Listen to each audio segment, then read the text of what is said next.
मी ठरल्याप्रमाणे 7:30 वाजता लाईव्ह यायचं होतं. त्याप्रमाणे आलो. थोडासा 10 मिनिटं लेट झालोय.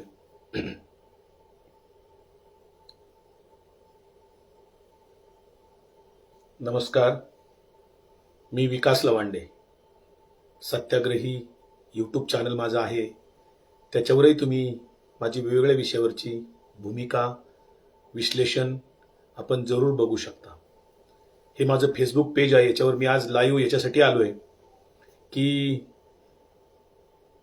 या आठवड्यामध्ये 2 गोष्टी महत्त्वाच्या मला दिसतात. त्याच्यामध्ये कॉकरोच जनता पार्टीचं दिल्लीत आंदोलन 6 तारखेला झाल्यानंतर आज पुणे विद्यापीठामध्ये धर्मेंद्र प्रधान यांच्या राजीनाम्याच्या मागणीसाठी पुनश्च एकदा आज संध्याकाळी आंदोलन झालं. कॉकरोच जनता पार्टी ही सध्या तरी अराजकीय आहे. त्यांच्या राजकीय भूमिका वगैरे सध्या तरी आपल्याला फारशा माहीत नाहीयेत, परंतु पेपर फुटीच्या प्रकरणावर त्यांनी जी काही भूमिका घेतलेली आहे, जो काही तरुणाईचा आक्रोश आहे, जी काही विद्यार्थ्यांची अस्वस्थता आहे, पेपर फुटीमुळे अनेकांचं जीवन उद्ध्वस्त होईल अशा पद्धतीच्या घटना गेल्या काही वर्षामध्ये घडलेल्या आहेत. वारंवार पेपर फुटी झालेली आहे. मग त्या स्पर्धा परीक्षेचे पेपर, नीट परीक्षेचे असतील, सगळेच पेपर फुटतात. ह्या पेपर फुटीचा लाभ कोणाला होतोय याचा शोध घेण्याची गरज आहे. याचा लाभ निश्चितपणे सत्ताधारी पक्षाच्या जवळ असलेल्या लोकांना फायदा होतोय असं माझं गेल्या काही दिवसातलं निरीक्षण आहे. जाणीवपूर्वक पेपर फोडायचे आणि त्यांना हवी ती माणसंच प्रशासनामध्ये घ्यायची, यासाठीच पेपर फुटी झालेली असावी. बाकी त्याच्यामध्ये धंदेवाईक लोक आहेतच. असो, कॉकरोच जनता पार्टीचं आंदोलन सुरू राहील. त्यांना यश मिळावे अशा प्रकारची मी शुभेच्छा व्यक्त करतो. परंतु मी आज महत्वाचा विषय आपल्याशी जो बोलतोय तो उद्या समस्त भागवत वारकरी संप्रदायाचं जे तीर्थक्षेत्र आहे, वारकरी संप्रदायाचं जे आराध्य दैवत आहे, वारकऱ्यांचं आराध्य दैवत पंढरपूरचा पांडुरंग अर्थात विठ्ठलाच्या प्रांगणामध्ये पंढरपूर तीर्थक्षेत्री युवा आमदार रोहित दादा पवार हे शेतकऱ्यांच्या कर्जमाफीसाठी, विनाअट कर्जमाफीसाठी उद्यापासून बेमुदत अन्नत्याग करत आहेत. अन्नदात्यासाठी अन्नत्याग असं त्यांचं स्लोगन आहे. अन्नदात्यासाठी अन्नत्याग करणं, यासाठी युवा आमदार संघर्षाच्या भूमिकेत येऊन उद्यापासून बेमुदत अन्नत्याग करत आहेत आणि मीही त्याच्यामध्ये बेमुदत तिथे बसणार आहे. पांडुरंगाला साकडं घालायचंय, कारण शासनाला संवेदना आहेत की नाही. शासन केवळ मार्केटिंग करायचं, दररोज 24 तास 24/7 12ही महिने आणि महिन्याचे 30ही दिवस राजकारण राजकारण आणि राजकारण, निवडणुकीचे राजकारण. आज कोणाला फोडता येईल, उद्या कोणाचा पक्ष फोडता येईल का, मतदार याद्यातले घोळ कसे अजून वाढवता येईल का, निवडणुका कशा जिंकता येतील का, आणि वेगवेगळे टेंडर काढून, वेगवेगळी कामं काढून कमिशन कसं लाटता येईल, पैसे कसे काढता येतील, याच्यावर सर्व फोकस आहे. सगळ्या घोषणा जर आपण 2014 पासूनच्या आठवल्या तर आपल्या अनेक गोष्टी लक्षात येतील. खरं तर नरेंद्र मोदींचं गेल्या 2-4 दिवसापासून कौतुक चाललंय की पंडित नेहरूंचा उच्चांक त्यांनी मोडला वगैरे. परंतु सध्या तरी मी एवढंच सांगेल, जवाहरलाल नेहरू जे होते हे स्वातंत्र्य लढ्यातले अग्रणी होते. महात्मा गांधींच्या नेतृत्वाखाली त्यांनी जवळपास 9.5 वर्ष जेलमध्ये काढलेले आहेत. त्यांनी एकट्याने नाही काढले, तर त्यांच्या सबंध कुटुंबाने जेल भोगलेलं आहे. त्यांची बहीण असेल, वडील असेल, सगळं कुटुंबाने हाल अपेष्टा सहन केलेले आहेत आणि आपली प्रॉपर्टी मोतीलाल नेहरूंनी देशासाठी अर्पण केलेली आहे. त्यांचा त्याग काय आहे नवतरुणाईने जरूर अभ्यास केला पाहिजे. हे पहा, ज्याच्यावर टीका करायची ना, आधी त्याचं सर्वांगीण अभ्यास करायला पाहिजे. ज्याच्यावर टीका करायची, ज्याच्यावर आक्षेप नोंदवायचे, त्याच्याबद्दलचं परिपूर्ण ओळख आपल्याला असायला हवी, त्याच्या कारकिर्दीची ओळख असायला हवी, त्याचा जीवन परिचय. कारण आपण मोघम बोललो, निराधार बोललो, फक्त ट्रोल गँगमध्ये आपला समावेश होईल, दुसरं काही नाही.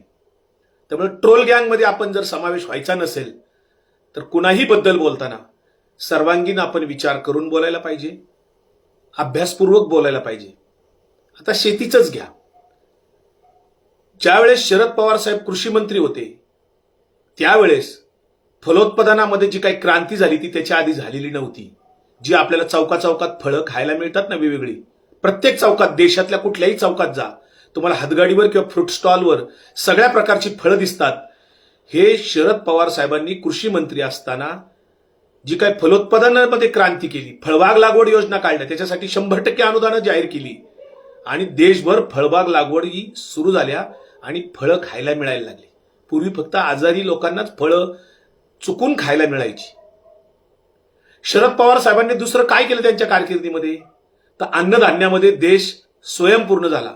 डॉक्टर मनमोहन सिंग साहेब असतील, शरद पवार साहेब असतील, यांनी अन्नधान्यामध्ये आपला देश स्वयंपूर्ण केला. तोपर्यंत बरेच अन्नधान्य आपण आयात करत होतो. ही फार मोठी गोष्ट आहे. दुसरं काय केलं शरद पवार साहेबांनी, तर शेतीपूरक व्यवसायांना प्रोत्साहन दिलं. मग ते मत्स्य शेती असेल, ससेपालन असेल, गोपालन असेल, म्हशीपालन असेल, दुग्ध व्यवसाय असेल, पोल्ट्री व्यवसाय असतील, रेशीम उद्योग असेल, अनेक व्यवसायांना, शेतीपूरक व्यवसायांना शरद पवार साहेबांनी अनुदान जाहीर केलं आणि प्रोत्साहनपर प्रशिक्षण योजना केल्या आणि अनेकांनी शेतीपूरक व्यवसाय सुरू केले. हे श्रेय तुम्हाला शरद पवार आवडो अथवा न आवडो, परंतु शरद पवार साहेब ज्यावेळी 10 वर्ष कृषी मंत्री होते त्या काळात हे सगळं घडलेलं आहे. आणि म्हणून त्याचा ज्यांनी ज्यांनी लाभ घेतला शेती आणि शेतीपूरक व्यवसायामध्ये, त्या शेतकऱ्यांच्या आत्महत्या होताना आपल्याला दिसत नाहीत. तुम्ही दुसरी आकडेवारी काढून बघा. 2014 पर्यंत, 2004 ते 2014 या कालावधीमध्ये आत्महत्येचं प्रमाण कमी झालेलं होतं. त्याच काळामध्ये शरद पवार साहेबांनी आणि डॉक्टर मनमोहन सिंग साहेबांनी कधी नव्हे ती एवढी मोठी कर्जमाफी जाहीर केली. 72,000 कोटींची कर्जमाफी, सरसकट कर्जमाफी केली. कोणालाही नियम अटी नव्हत्या, कुठलाही फॉर्म भरायचा नव्हता आणि त्याचा लाभ महाराष्ट्रातल्या आणि देशातल्या सर्व शेतकऱ्यांना झालेला आहे. त्याचा परिणाम असा झाला की आत्महत्या कमी झाल्या. 2014 पर्यंत काय घडलं दुसरं, तर शेतीतला कृषी विकास दर ज्याला म्हणतो आपण, तो कृषी विकासाचा दर हा जवळपास 4% होता आणि जीडीपीच्या तुलनेत कृषी विकासामध्ये किंवा कृषी क्षेत्रामध्ये गुंतवणूक मोठ्या प्रमाणावर होती. हेच सगळं जर आपण 2014 नंतर पाहिलं तर कृषी विकासाचा दर 3 पेक्षा खाली आलेला आहे, जो आधी 4 पर्यंत होता. आता तर तो 2.8 वगैरे 2.7 वगैरे असा कृषी विकासाचा दर आहे 2014 नंतर. 2014 पर्यंत आधीचे 10 वर्ष आणि नंतरचे 10 वर्ष जर आपण तुलना केली तर शेतकऱ्यांच्या आत्महत्येचं प्रमाण वाढलेलं आहे. हे आपल्याला सहज दिसेल. हे मी बोलतोय म्हणून नाही, तुम्ही चेक करू शकता. फॅक्ट चेक करायला पाहिजेत. कुणी काय सांगतोय त्यापेक्षा फॅक्ट्स काय आहेत हे आपण तपासलं पाहिजे. आणि म्हणून वारकरी संप्रदायाचा विचार जेव्हा आपण एका बाजूला सांगत असतो, महान समाज सुधारकांचे विचार जेव्हा आपण एका बाजूला सांगत असतो, बळीराजा जेव्हा आपण असं म्हणतो, तेव्हा तो बळीराजा जर जागला नाही, अन्नदाता जर जागला नाही, तर तुम्हाला आम्हाला अन्न पाणी देणार कोण? भाजीपाला अन्न खाणार कुठून आपण? पिकवणाराच नसेल इथं जागला नाही तर. आणि म्हणून आज शेतकरी पुत्रांची लग्न ठरत नाहीत. तुम्ही जर मराठवाडा विदर्भातला जर आकडेवारी प्रत्येक जिल्ह्यातली बघितली तर शेतकरी मुलांना, जो मुलगा फक्त शेतीवर आहे किंवा त्याचं कुटुंब फक्त शेतीवर आधारित आहे, त्या मुलांची आज 30 पेक्षा जास्ती वय झाले परंतु लग्न ठरत नाहीयेत, लग्न होत नाहीयेत आणि अशी गावोगावी अनेक मुलं आहेत. याचं कारण शेती तोट्यात आहे, शेती नफ्यात नाही. नरेंद्र मोदींनी सांगितलं होतं की शेतीचं उत्पन्न आम्ही 2022 पर्यंत दुप्पट करणार आहोत. मला या माध्यमातून जाहीरपणे चॅलेंज आहे, या भारतामध्ये, महाराष्ट्रामध्ये किती शेतकऱ्यांचं उत्पन्न दुप्पट झालं असे काही शेतकरी जर तुम्हाला माहित असतील तर जरूर माझ्या व्हिडिओच्या खालच्या कॉमेंटमध्ये नावं सांगा, पत्ता सांगा. त्या शेतकऱ्यांना मला भेटायचंय की ज्यांचं उत्पन्न दुप्पट झालं मोदींच्या धोरणामुळे. नरेंद्र मोदींनी शेतकऱ्यांना 2,000 रुपये देण्याचं जाहीर केलं. दर 2 महिन्याला पंतप्रधान किसान योजना काढून 2,000 रुपये पाठवतायत. महाराष्ट्रामध्ये काही लाख शेतकऱ्यांना ते मिळत असतील.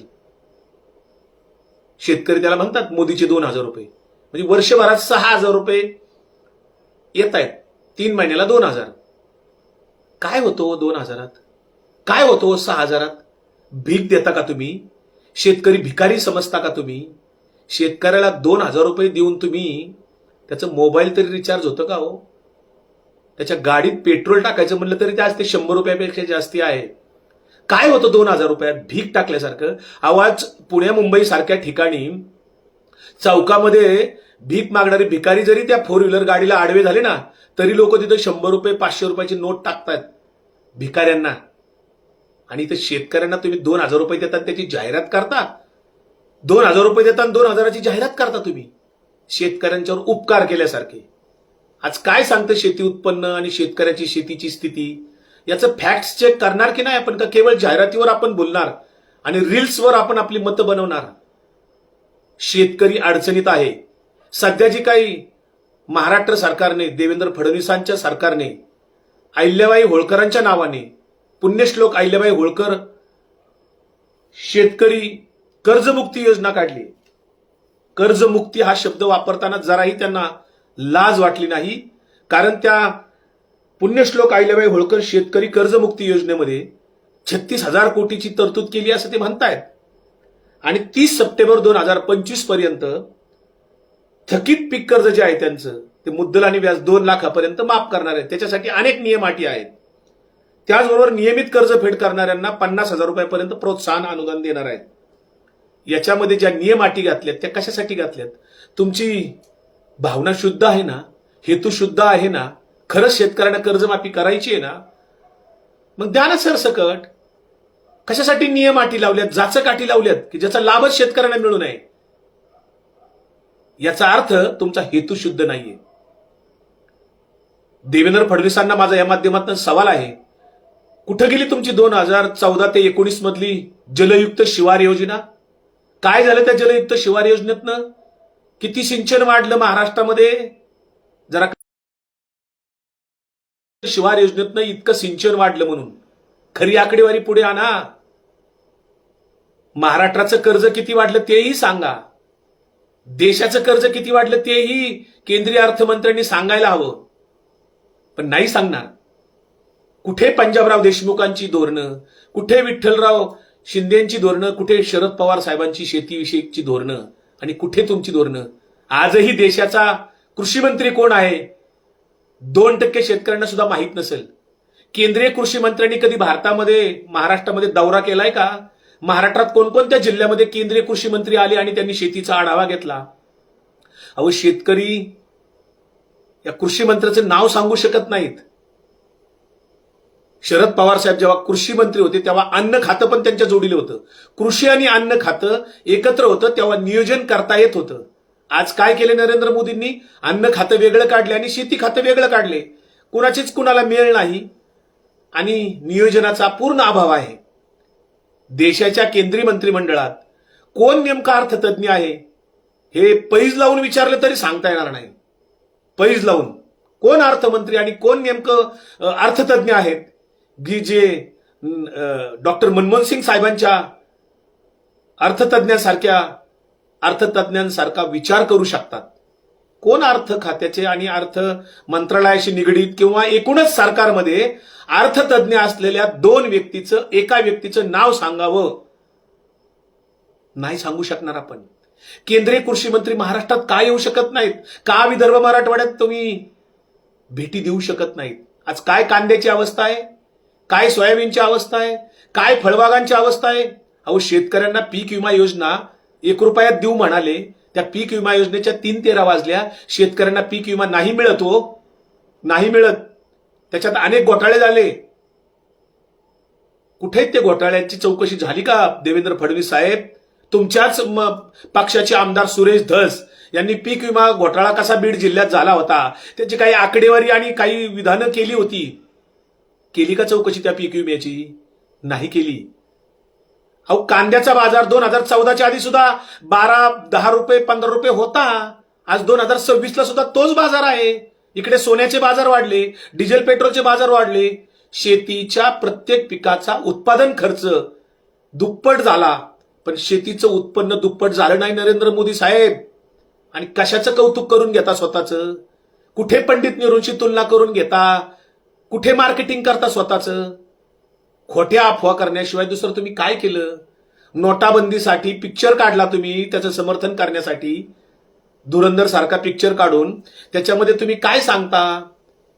तुम्ही नोटाबंदी करताना 2016 मध्ये जे भाषण केलं होतं ना, ते आठवा. भारतीय जनता पार्टीच्या किंवा RSSच्या लोकांनी ते भाषण काढून बघा. कशासाठी नोटाबंदी केली होती? ते अपेक्षित परिणाम झालेत का? दिसलेत का? किती काळा पैसा बाहेर आला? 0.5% तरी काळा पैसा आला का बाहेर? असेल तर करा ना जाहीर. अहो, तो रिझर्व्ह बँकेचा फंड सुद्धा तुम्ही, जो वर्षानुवर्ष 70 वर्षात एकाही पंतप्रधानांनी वापरला नव्हता, तो रिझर्व्ह बँकेचा फंड सुद्धा तुम्ही वापरला.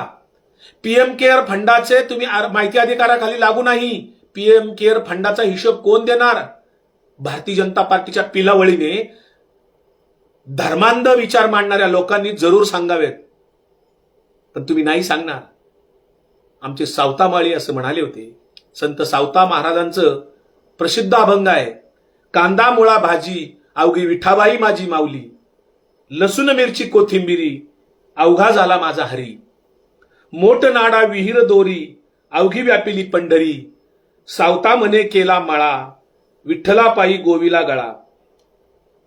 हा काय अभंग सांगतो आपल्याला? जगद्गुरु तुकाराम महाराज सुद्धा असं म्हणाले होते, मढे जाखून या करीती पेरणी,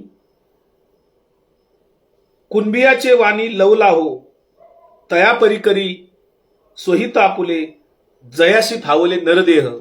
म्हणजे मढ दाखवून सुद्धा पेरणी करायला शेतकरी जातो, इतकं शेतीचं महत्व शेतकऱ्यांना आहे. कॉक्रोच जनता पार्टी आहे ना, हा तरुणाईचा अस्वस्थपणा आहे, उद्रेक आहे. सरकार त्यांची दखल घेत नाहीये. उद्या रोहितदादा पवार उपोषणाला बसतायत, अन्न त्यागासाठी बसतायत. मी सामील होणार आहे, तुम्ही पण सामील व्हा. जर आपण शेतकरी पुत्र असाल, जो कोणी शेतकऱ्याबद्दल थोडीफार सहानुभूती ज्याच्यात असेल ना, तुम्ही जात धर्म पक्ष विरहित त्या अन्न त्यागामध्ये पंढरपूरला या, सहभागी व्हा. शेतकऱ्यासाठी, अन्नदात्यासाठी आपण अन्न त्याग करूया. पांडुरंगाला साकडं घालूया, सरकारला साकडं घालूया की शेतकऱ्यांची विनाट कर्जमाफी झाली पाहिजे, तो जगला पाहिजे. हो, आज प्रत्येक कुटुंबात बेरोजगार युवक आहे. प्रत्येक कुटुंबात एक कुटुंब मला असं दाखवा की ज्या कुटुंबात बेरोजगारी नाही, बेरोजगार युवक नाहीत, शिकले सवरलेली पोरं आहेत, मास्टर डिग्र्या घेतल्यात. अहो, मागच्या आठवड्यामध्ये पुण्यामध्ये एका IT कंपनीने एका रात्रीत कंपनी गुंडाळली आणि 7,000 तरुण बेरोजगार झाले. किती अशा गोष्टी सांगता येतील? सरकार सातत्याने फेकाफेकी करतं, खोटी आकडेवारी जाहीर करतं. 2019च्या बजेटमध्ये केंद्रीय अर्थमंत्री निर्मला सीतारामन म्हणजे नमो सरकार 2 मध्ये ज्यावेळेस 19-20चा अर्थसंकल्प जाहीर केला होता, मुद्दामून मी त्याची यादी केली. जर तुम्हाला कुणाला त्या योजना सापडल्या ना, तर मला जरूर दाखवा, त्या माणसाला मला बक्षीस द्यायचंय. निर्मला सीतारामन यांना बक्षीस द्यायचे, त्यांचं कौतुक करायचंय. 2019-20च्या बजेटमध्ये केंद्रीय अर्थमंत्री असलेल्या निर्मला सीतारामन, ज्यांचे पती त्यांच्या धोरणांच्या विरोधात जाहीरपणे बोलत असतात, त्यांनी काय घोषणा केल्या होत्या जरा ऐका. कारण रीलच्या जमान्यामध्ये, ब्रेकिंग न्यूजच्या जमान्यामध्ये आपण विसरून जातो मागच्या वर्षी काय घोषणा झाल्या, 5 वर्षापूर्वी काय घोषणा झाल्या. आपला स्मृतीभ्रंश होतो का काय? आपण विसरून जातो जुन्या गोष्टी, विसरतोय आपण. रील्सच्या आणि इन्स्टाच्या जमान्यामध्ये आपण जुनं विसरता कामा नये. काही गोष्टी लक्षात ठेवल्याच पाहिजेत. बघा त्यांनी काय घोषणा केल्या होत्या. खेलो इंडिया योजना, नारी तू नारायणी, स्टडी इंडिया विदेशी लोकांसाठी केली होती, नई राष्ट्रीय शिक्षा नीति, नॅशनल रिसर्च फाउंडेशन निर्मिती, श्रम कानून सुधारणा करणार, स्टार्टअप्स के लिए टीव्ही प्रोग्राम, असंघटित क्षेत्रासाठी कामगार पेन्शन, पर्यटन केंद्राचा विकास करणार, बचत गट महिलांना 5,000 रुपये ओव्हरड्राफ्ट देणार. 2022 सबको घर, स्वस्तात घर. 2024 पर्यंत हर घर पाणी, हर घर जल. मीडिया विदेशी गुंतवणूक करणार. छोटे दुकानदारांना सरकार पेन्शन देणार. सरकारी कंपन्यांची विक्री. आता फक्त 8 सरकारी बँका इतर बँकांचे विलिनीकरण झालेले आहे सरकारी बँकेमध्ये. अन्नदाता को ऊर्जादाता बनाएंगे. 1 रुपया, 5 रुपया, 10 रुपये आणि 20 रुपयाचे शिक्के आणणार. हरित मातृभूमी, प्रदूषण मुक्त भारत. टेक्नॉलॉजी सेक्टरमध्ये विदेशी कंपन्यांना निमंत्रण. इलेक्ट्रिक गाडीवर 4% टॅक्स. खरेदी खतामध्ये म्हणजे इलेक्ट्रिक गाडी 1.5 लाखाची सूट. 45 लाखापर्यंत घर खरेदी करणाऱ्याला 3.5 लाख रुपये सूट. 250 कोटीवरून आता 400 कोटी turnover. 25% corporate tax. Petrol diesel excise वाढवणार. सोन्यावर 12% एक्साईज. ह्या सगळ्या घोषणा केल्यानंतर काय दिसतं? कुठेत आपण? कुठं आहोत शेतकरी? आपला विकास दर मात्र मंदावला. आपण विकास दरामध्ये खाली आलो. सेवा क्षेत्रामध्ये औद्योगिक वाढ असेल, कृषी व याच्यामध्ये सगळीकडे आपण खाली आलो. बीप निर्यातीमध्ये मात्र भारत जगात 3ऱ्या क्रमांकावर गेला. बीप निर्यात. ज्या गाईला गो देवता म्हणताय ते सगळे, जे सावरकर म्हणायचे की गाई उपयुक्त पशु आहे.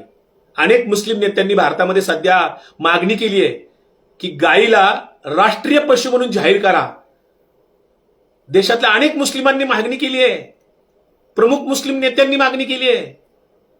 परंतु केंद्रातलं हिंदुत्ववादी सरकार गाईला राष्ट्रीय पशु घोषणा करण्याचं धाडस करत नाही.